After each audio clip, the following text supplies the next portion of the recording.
Can you hear me from the back?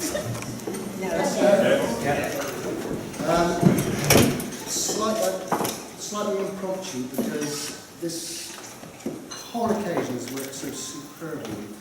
Leave the champagne in the glasses. Will you please give these guys a round of applause for all they've achieved?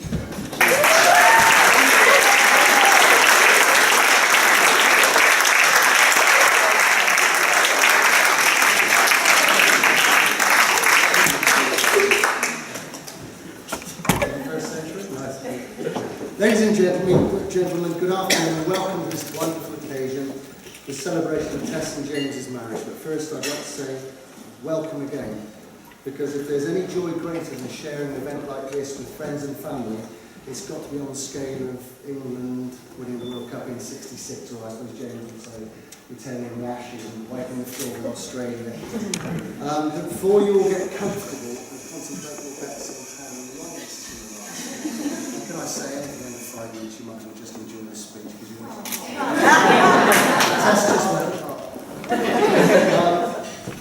I would like to make one toast. Don't drink it all because this is one that's special to me and my family. It's obvious that, as in all happy occasions, there are bound to be people who either couldn't get here today through obligations or through sickness or through sadly those who are no longer with us. So please will you join me in a toast to absent friends.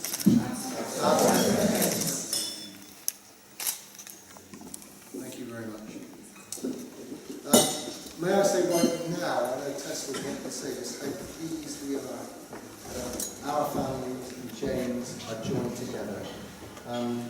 Tess, we want to thank James's family for the way in which they've made her feel welcome and part of their family for a long time before this event. On our part, I must say it's been lovely to know that Tess has been in the care of someone who has such deep affection for her. For that we thank James from the bottom of our hearts. Now, I had to work out how to continue. As my audience is normally confined to those under 12, I had to adjust slightly, though a good part of the audience is related or well known to me, so I know that the level of the humour will still be appropriate. I have, however, been pondering how to start the meat of this speech, and as I've spent most of my life wading through literature, either great or not quite so great, I looked to the novel for inspiration. What opening sentences could I use? Dickens' Tale of Two Cities. It was the best of times. Hopefully.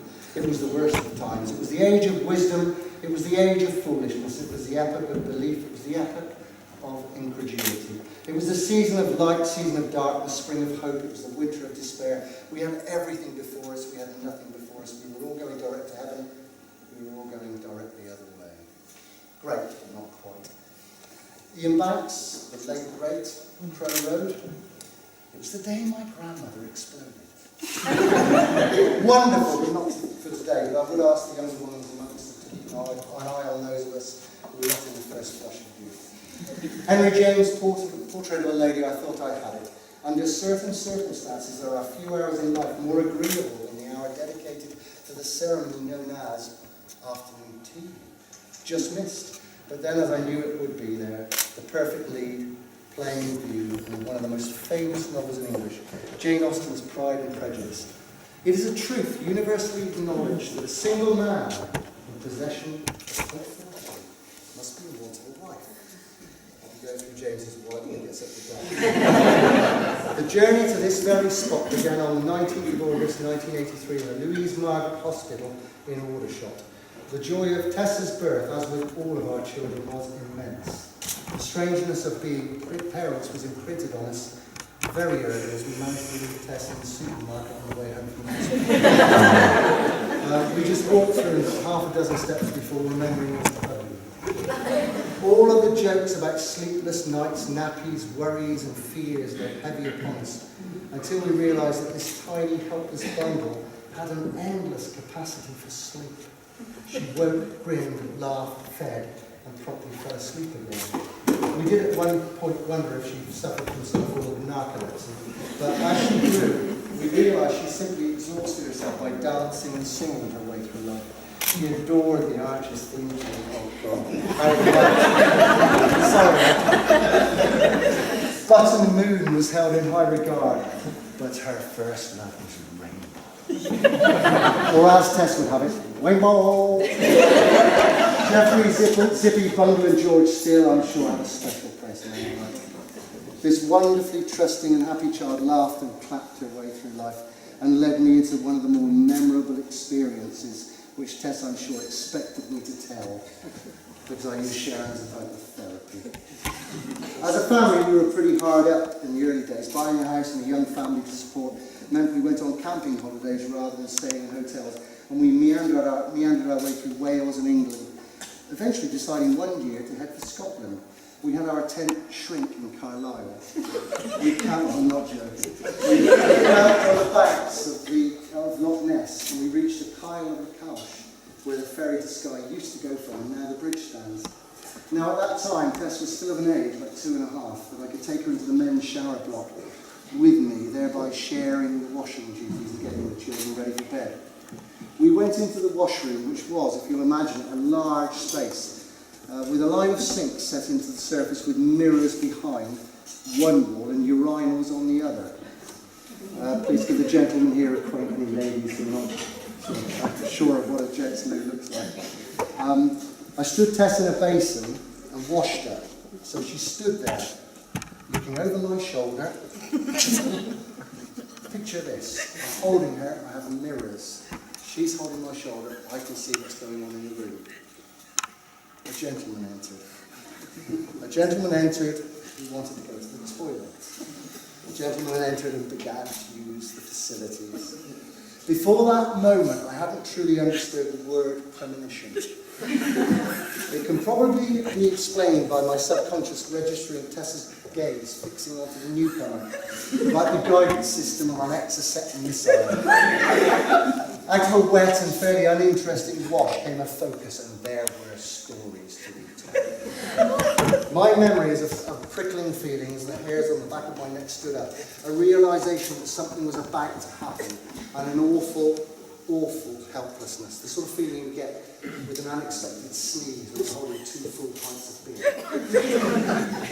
I had no chance to get my hand to Tessa's mouth. Her lungs inflated and the childish sing-song voice, which to my memory was a classic church bell tune, rang out, celebrating what she had seen there across the room, very loudly and very, very clearly.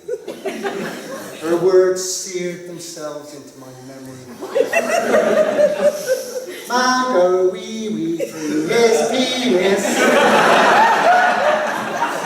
Ladies and gentlemen, my discomfiture was immense, but I've never seen a bloke move so quickly. It was as if he had a message with his tent was on fire. And that was the final time Daddy did the washing out. Since that time, years flew by and Tess grew and flourished. As our firstborn, we worried about every developmental stage, and we were convinced she'd been abducted if she was out of sight for more than 30 seconds. Hardly daring to believe she could cope without us, Tess, as I said, grew, flourished, and confounded us constantly. Through GCSEs and A-levels, she blossomed, and suddenly there was a young woman where a girl had been standing. Her self-confidence grew till we, as proud parents, drove to Loughborough University, knowing our family would, for the first time, not be complete by the time we got home to Guildford. Tessa survived and thrived, and as time passed, a new word was added to the family dictionary, James. Now, we weren't entirely sure what a James was, but it seemed to be something good in Tessa's eyes. Sally reminded me of a trip to Loughborough when we passed the window to Tessa's room and could see Tess sitting on a young man's knee. By the time we reached the door to her flat, there were Tess and James sitting so far apart.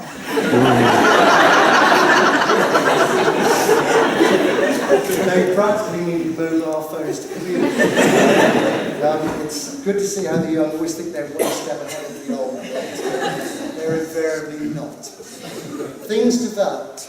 And by the time university was in the past tense, Tess and James had become what is sometimes coarsely known as an item.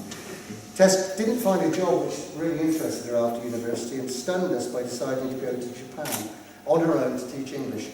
2 things struck home at that point. Firstly, I needed to remember never to underestimate my elder daughter's resolve.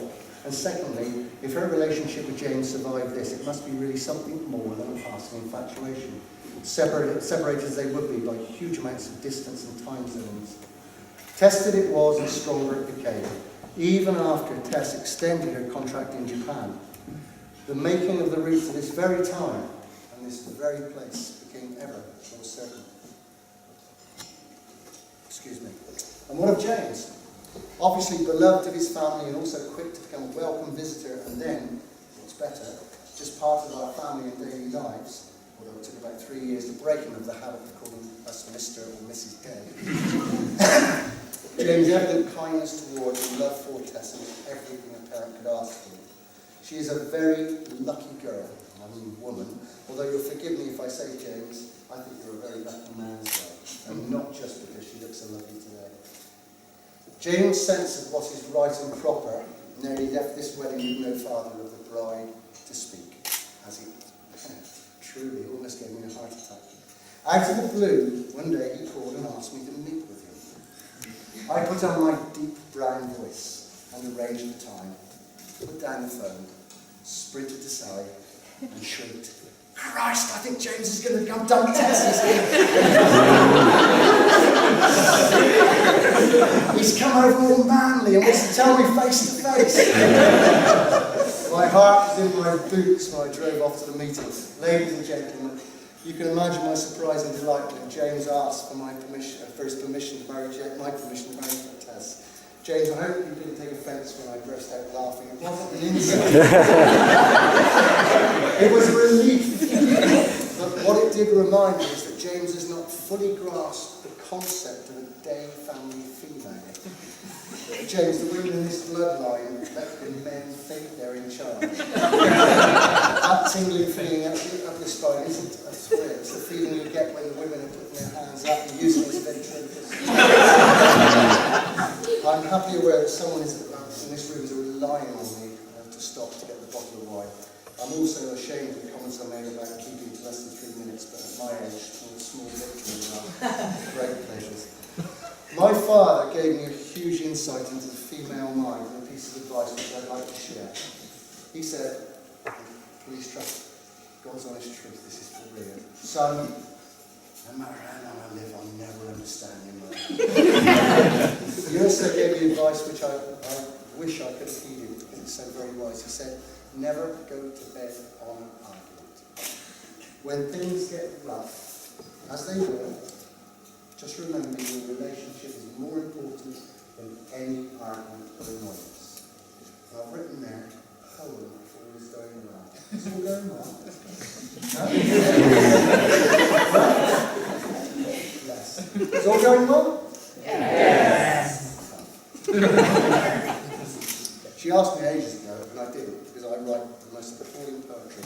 And I only ever write now with an adult audience I know well, and it's almost always I couldn't use any of the best lines, if I may. Once a little child stood and laughed and danced to adulthood. Before us now a woman stands, ready to take another stance. And strange it is for me to know all I must do is watch her go. But any sadness is lost inside a happy feeling of utter pride. The hope we send you to James and Tess is may your life together be blessed. DJ, we mean 27. You always know. Now, someone's going to be very happy with it. Ladies and gentlemen, please raise your glasses. And may I give you the toast, Tess and James, the bride and groom.